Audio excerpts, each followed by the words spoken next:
नमस्कार मित्रांनो, आपल्या आदिशक्ती सरळ सेवा या यूट्यूब चॅनलवर तुमचे स्वागत आहे.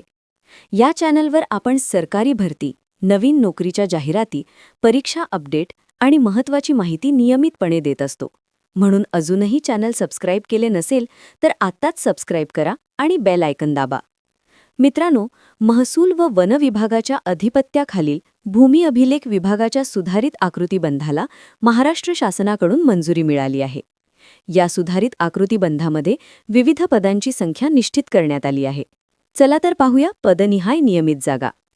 जमाबंदी आयुक्त आणि संचालक भूमी अभिलेख 1 पद, अपर जमाबंदी आयुक्त आणि अतिरिक्त संचालक भूमी अभिलेख 1 पद, उपसंचालक आणि सहसंचालक 2 पदे, अपर जिल्हाधिकारी 2 पदे, सहाय्यक संचालक नगर रचना 1 पद, मुख्याधिकारी श्रेणी 1 1 पद, उपसंचालक भूमी अभिलेख 1 पद, उपजिल्हाधिकारी 3 पदे, सहाय्यक संचालक भूमी अभिलेख 1 पद, उपअधीक्षक भूमी अभिलेख 46 पदे, सहाय्यक संचालक लेखा 1 पद, तहसीलदार 2 पदे, लेखाधिकारी 2 पदे.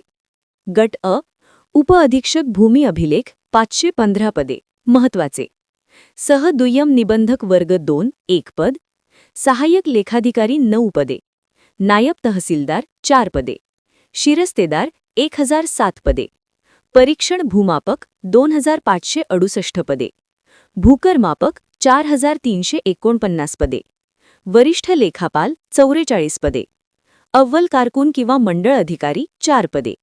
तसेच पुढील पदे देखील आहेत: तलाठी 6 पदे, महसूल सहाय्यक 4 पदे, नाईक किंवा दफ्तरबंद 335 पदे, शिपाई 610 पदे.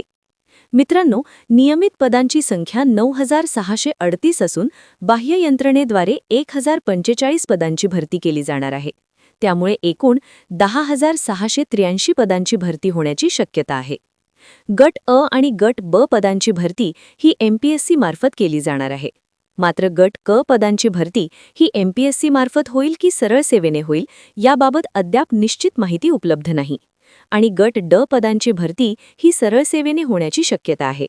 या गट क आणि गट ड पदांची जाहिरात ही याच महिन्याच्या अखेरीस अथवा पुढील महिन्याच्या सुरुवातीला येईल असा अंदाज आहे. त्यामुळे मित्रांनो, आत्तापासूनच अभ्यासाला लागा.